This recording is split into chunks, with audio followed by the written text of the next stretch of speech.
What's up, guys, and welcome back to the channel. Oh my goodness, this is like 3 videos in one day I'm filming, and I'm sorry we got a little backed up. I thought I told you I was gonna upload one yesterday, but I did get a little backed up because, like I said, 3 videos in one day. I thought that hitch would have been no problem, but that backed me up. But like the hitch backed me up a little bit, so right over to my buddy Dave's house now. He's gonna help me with my transfer case ring so we can get that indexed, and hopefully my front drive shaft will bolt back up. And yeah, whew, let's get into this. Been so busy, but Daytona crunch is real.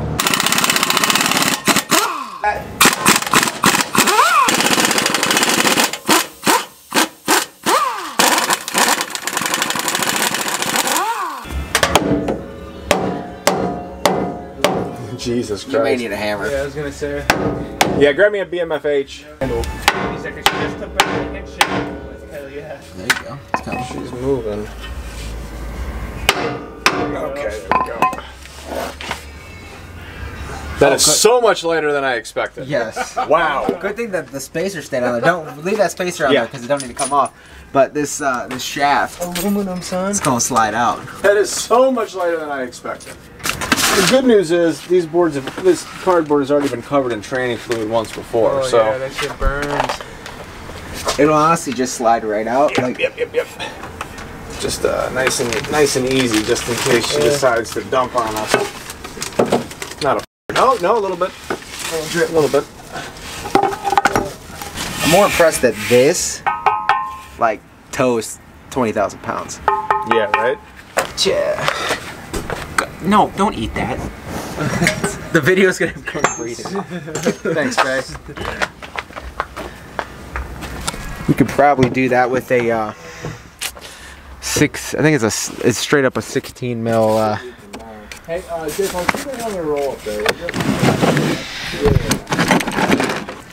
No, I just ran out of tape. Oh yeah, there's another roll. Shit, it's brand new. I don't think that that's right. I guessed wrong. I believe it's like a 13 or something dumb. Perfect. Something dumb. Here. You need some gear wrenches? I'll Try 14. Yeah. I'll go get the jack. Dog. 14? Uh, Or is that too big? no, that's it. How many are there? There are 6. Imagine doing it on a 1500 on the But see, it's At like least they're not fucking rusty. that's what I'm saying. New trucks are Yeah, like and then you don't have to lay on the ground. great. yeah.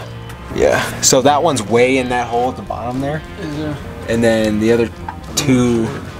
There's pretty much 3 per side. You see, I don't know. You gotta look right into here, into that hole. You may even use the back end. Oh, I see what Up, you're yeah. saying. If you want to use the other end of the wrench too, that might work.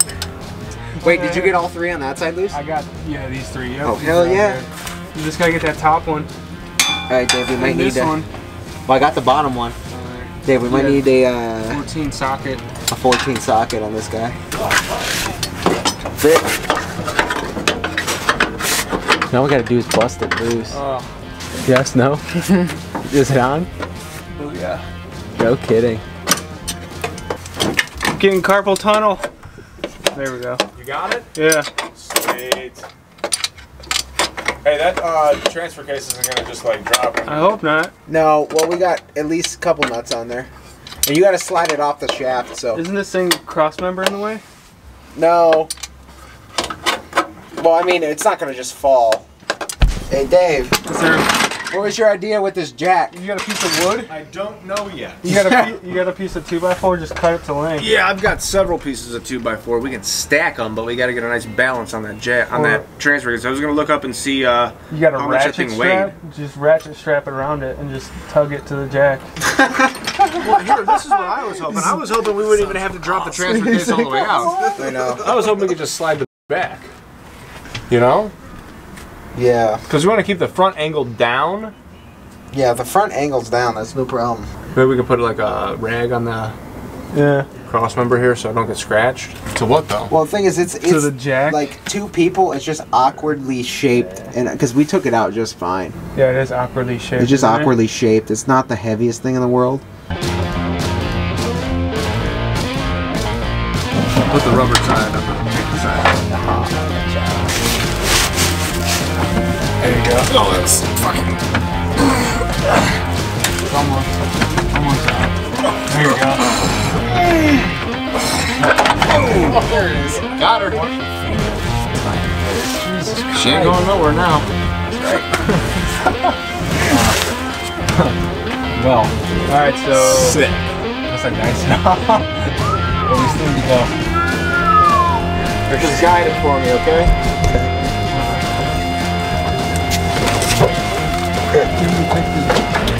Okay. I think that's perfect. We'll stay right there? Well, I got my hand. you'll stay. No, take your foot off. Here, hold on 1 second. Okay, got something. Okay. A little bit more. Here, push that a little bit more towards me. If you can. There we go. Done.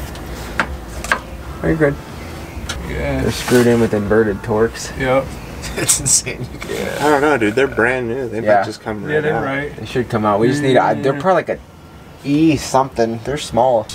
It's something small. It's like a Something really 25, 35, 25, 30, 35. I have no idea, dude. I'm It's not like good with it's those an E sizes. something small. I'm gonna go with the E25.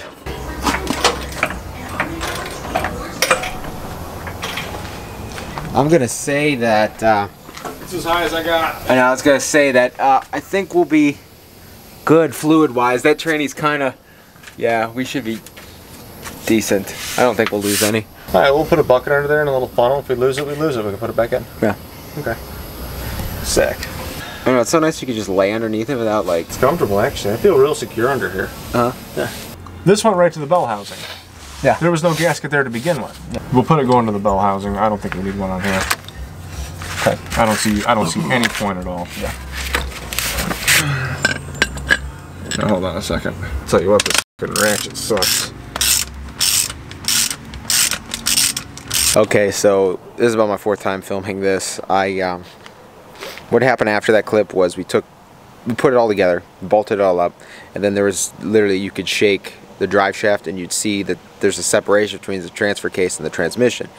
So that clocking ring was not tight enough because of spacing. Those bolts bottomed out. With that happening, we took it all back down, took the ring off. What's happening now that I just noticed is that there's trans fluid that is leaking from the trans because you had to put a new spacer or seal adapter in the trans, and it's either not in far enough or that with the 7 quarts of it being overfilled, it's just not liking it. So I don't know what we're gonna have to do here, but I mean, as you can see, the front drive shaft is connected, but the truck is also leaking, and I don't really want to drive that all the way to Florida like that. So that's about where we're at right now. About where we're at. So we're either gonna have to go tear this back apart or something, because this is not good. Here are the drips I noticed up here. It's coming out of the rear here, and then there's a slight puddle here because the gravity's taking it and pushing it all down this side. It's always something, especially with Daytona being so close. This is just so frustrating. I honestly thought we were good to go and everything, but now I'm sitting here like just frustrated. And the fact I got a tow and I still have to put the hitch on. It's just so frustrating. So frustrating. Not good. Definitely not good. Alright guys, I'm gonna try and get underneath here right now, clean this up, see what's going on, and go from there. I just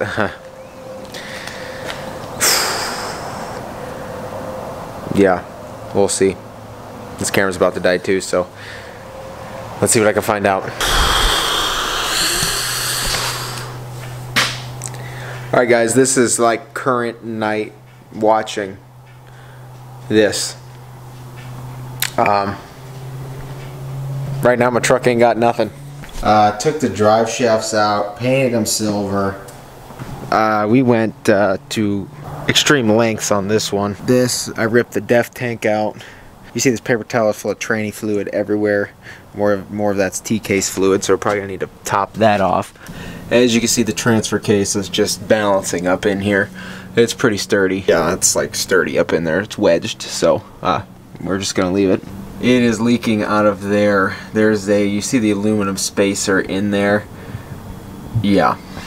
So the clocking ring kit comes with a spacer to go on your trans seal that is bright. The rear seal on your trans, your output shaft. You're supposed to remove the factory seal, put this aluminum spacer in there, and it comes with a new seal or gasket or something. I don't know if it's not in far enough, which is like ridiculous because we pounded that thing in there. It said put it in the freezer. You put it in the freezer, you stick it in there, it's still a tight fit. So I mean, we pounded it in there. And I don't know if it's not deep enough or what, but it's just leaking. And and this whole process, me and a couple buddies are like, why is that spacer even on the shaft there? I'm gonna call Kelderman in the morning and literally just call him and say, hey, what's going on? I'm sure they get this call often, so I'm gonna see like, oh yeah, no, you just gotta hit it in more, which I hope, because if I just hit it in more, it seals and I got no problem. But my other option would be, why did I take the factory seal out if the shaft doesn't go anywhere near that spacer? It is so far away. And I read something on BDS clocking rings for the 2010 and up manual trans. The BDS kits for some reason says, oh, you don't need that metal spacer because it's got a dual something seal. So I'm like, okay, well the Kelderman instructions didn't say that. So, but they did say something about a manual trans. So right now I'm just all flustered, mainly because I'm supposed to leave technically tomorrow night, like early AM, drive to Columbus, get Ben with a trailer and drive to Florida. But it honestly does not look like that's going to happen unless the solution is pounding that spacer in more. But I don't want to pound it in more if the solution is get a factory seal again, because then I'm not going to get that aluminum spacer out. It's honestly frustrating. It's like something where I'm like, okay, well I built this truck going to Daytona, cool, but the fact that I'm so close, like I wouldn't even say so close, but the fact that I'm like, we're like hours away, and like I chose to do this clocking ring so I could have a front drive shaft for like driving on the beach and stuff, and it's really backfiring because right now, obviously right now I got drive shafts right there, so right now I'm not driving to Florida. So I'm gonna call them in the morning, see what they say, go from there. But this is like one of the more frustrating things I've dealt with so far, because that's like literally this is what the truck was pretty much built for, and as of right now it's just not gonna happen.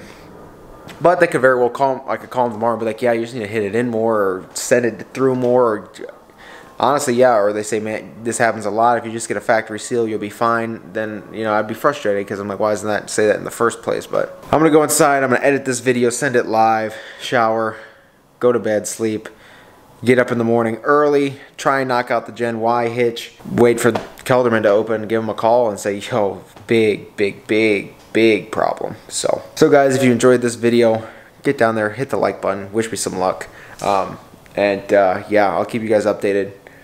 This is just, we'll see. Everything happens for a reason, so we're gonna find out why, you know, this is all happening at the moment. So we'll figure it out. If you enjoyed this video, get down there, hit that like button. If you haven't been here before, please get down there, click subscribe. Take care. I will see you guys in the next video, and hopefully we got some good news.